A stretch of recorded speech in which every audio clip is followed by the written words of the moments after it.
9 मई के इस दिलसोज वाकयात ने मुझे मजबूर कर दिया है कि मैं पाकिस्तान तहरीक इंसाफ के सियासी फलसफे से दूर हो जाऊं। 9 मई को टैक्स बिल्डिंग्स पे हुए हैं, गाड़ियों पे जो भी हुए हैं, इस चीज़ को कंडेम करता हूं। मैं आज अनाउंस कर रहा हूं कि मैं तहरीक इंसाफ छोड़ रहा हूं। मैं इन तमाम शरपसंद और दहशतगर्द कार्रवाइयों की वजह से पीटीआई का हिस्सा नहीं रहूंगी। आज मैं पार्टी के ओहदे से इस्तीफा देता हूं और पार्टी को छोड़ने का ऐलान करता हूं। तहरीक इंसाफ के मजीद रहनुमाओं ने राहें जुदा कर ली। साबिक़ वफाकी वज़ीर खुस्रो बख्तियार ने भी पार्टी को खैराबाद कह दिया। सैफुल्लाह नियाज़ी, फिरदौस साशिकवान, मलिक कासिम और जमाल अकबर अंसारी ने भी पीटीआई से अलहदगी इख्तियार कर ली। इब्राहिम हक और मुराद राज से सियासत छोड़ने का ऐलान कर दिया। दोनों रहनुमा प्रेस कॉन्फ्रेंस के दौरान आपकी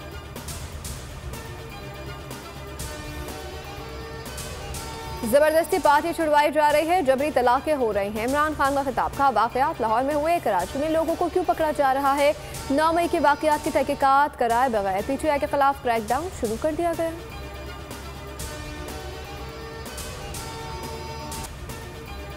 सुप्रीम कोर्ट ने ऑडियो लीक्स कमीशन को काम से रोक दिया। ऑडियो लीक से मुतालिक सुप्रीम कोर्ट का फैसला जारी। अदालत ने कमीशन की तश्कील का नोटिफिकेशन भी मुअत्तल कर दिया। तहरीरी हुक्मनामे के मुताबिक आइंदा समाअत तक नोटिफिकेशन मुअत्तल रहेगा। मजीद समाअत 31 मई को होगी।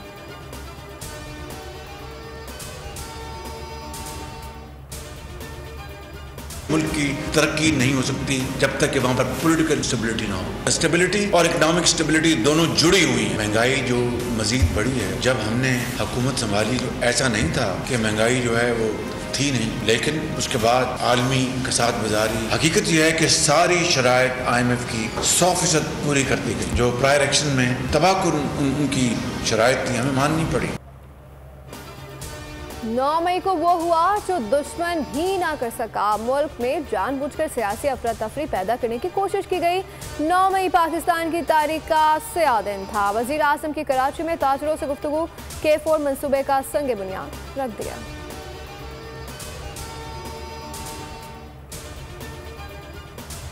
ये साबित हो गया कि आज अगर किसी लोअर कोर्ट में अगर समी इब्राहिम को अपीयर नहीं किया गया, उसको रिमांड के लिए पेश नहीं किया गया, तो इसका मतलब यह है कि उसको ऑफिशियली तौर पर गिरफ्तार नहीं किया गया, वो उसको अगवा किया गया है। अगर आज हमने इन इश्यूज को एड्रेस ना किया तो ये आइंदा आने वाले वक्त में ये जहर कातिल होगा इस मुल्क के लिए, इस जमहूरियत के लिए और इस रियासत के लिए। हुकूमत वक्त से भरपूर मुतालबा करते हैं कि फौरी तौर पर उनकी बाजियाबी होनी चाहिए।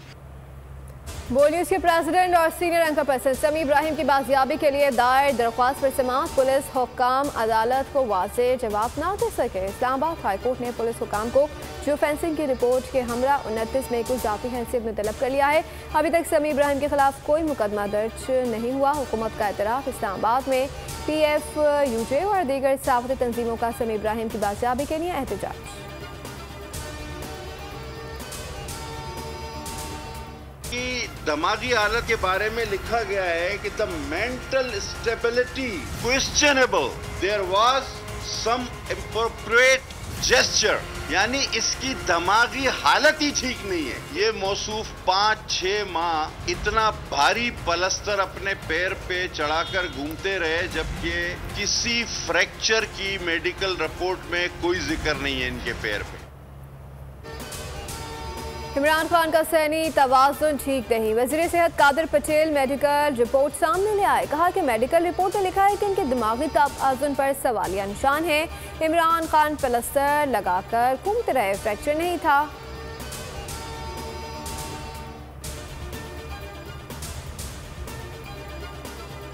PTI का वज़ीर सेहत और मुआवनीन के खिलाफ भरपूर कानूनी चाराजोई का फैसला। वज़ारत सेहत और पिम्स के डॉक्टर्स के खिलाफ भी कानूनी कार्रवाई की मंजूरी।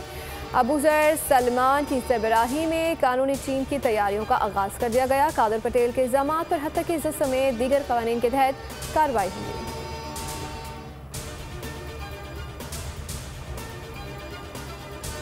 वाकया सामने हुआ था, ये प्री प्लान्ड पूरी तखरीबकारी और दहशतगर्दी का मंसूबा जमान पाक के अंदर बना था। जो पाकिस्तान का दुश्मन न कर सके वो इमरान खान ने करके दिखाया। 9 मई के वाकयात पर दिल खून के आंसू रो रहा है। उस दिन जो कुछ हुआ उसका मंसूबा जमान पार्क में बना। मरियम नवाज का इल्जाम। वज़ीर दाखिला राना सनाउल्लाह का कहना था कि इमरान खान कई बार वफाक पर हमलावर हुए हैं और FIR काट चुके हैं। 33 मुल्ज़िमान के केस फौजी हुकाम को मुंतकिल कर दिए गए। वज़ीर दिफा ख्वाजा आसिफ का जिन्ना हाउस का दौरा। कहा तहरीक इंसाफ पर पाबंदी लगाने का अभी फैसला नहीं हुआ है। 9 मई को जलाओ घेराव तयशुदा तरीके से किया गया।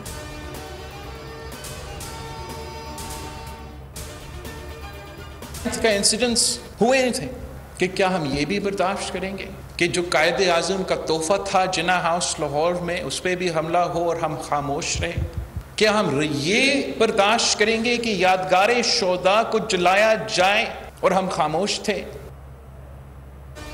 बिलावल भुट्टो ने भी 9 मई के वाकयात को सियाबाब करार दे दिया। कराची में K4 मंसूबे की तकरीबात से खिताब करते हुए कहा कि अगर ऐसी साजिश रायबुनिया बिलावल हाउस में होती तो क्या रद्द अमल आता। बिलावल ने K4 मंसूबे का इफ्तिताह करने पर शहबाज शरीफ को सराहा।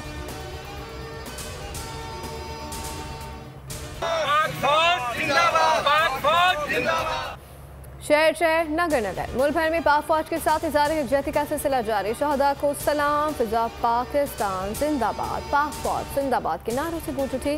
पाक मुसल्लह फौज के साथ शाना बशाना खड़े होने का अज़म।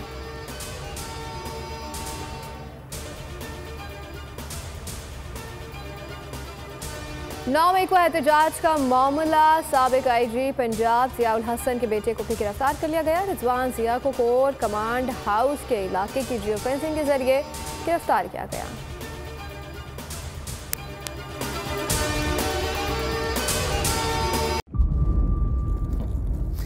इंतजार था ना, चलो इस बार वो करते हैं जो इससे पहले किया ही नहीं। किस्मत की आंखों में आंखें डाल के जीतना होगा। सब में शेर जैसी राह, जर्रा जर्रा भी हर कंटेस्टेंट को लगेगा पहाड़। लड़खड़ाना नहीं है, खोल दो अपने पंख अगर आसमान छूना है। अबे लग रहा है ये सब पहले भी कहीं सुना है। एंटरटेनमेंट की गारंटी जनाब, क्योंकि यहाँ खेलोगे कूदोगे तो बनोगे नवाब। खुश रहो पाकिस्तान।